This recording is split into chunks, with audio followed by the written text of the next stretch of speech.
All right, so here's how you're going to make your velocity graph. Okay, so on slide 6, you made your position graph.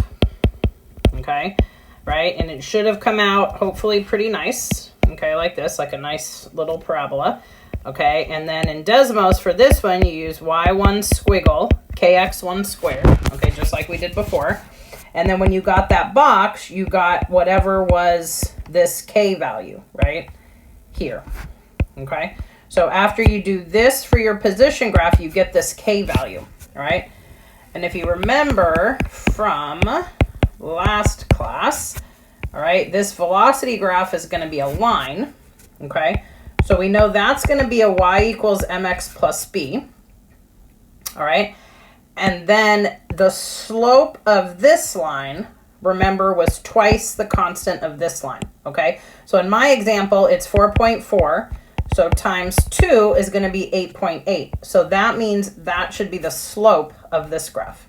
Okay, so in Desmos, instead of doing the squiggle, right, because we don't have data, right, we're not putting in a table, we're just going to type the line. Okay, so whatever number you get here after you double this, you're just going to put y equals 8.8x. Okay, and you don't need a plus b because it should be 0.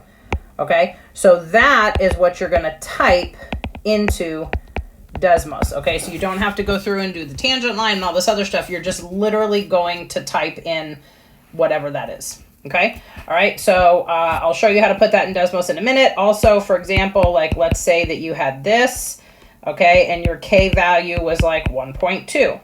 All right, you multiply that by 2, and then your velocity graph would look like this. Okay, whatever you multiply by 2, that's what you're going to type into Desmos. Okay, so when I go actually into Desmos, all right, no squiggles, no y1 or anything because there's no table. You're just going to put y equals whatever your number was, double that thing, x.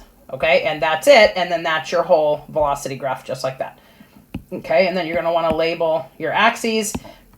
And that's it for your velocity graph. Okay, no table, no squiggle, no nothing. All right, you just literally are going to type in whatever that value is. You're going to double your k, right? And then you're going to type in that value. All right, and then you're going to analyze your velocity graph. You know the slope already, and then you're going to do the area.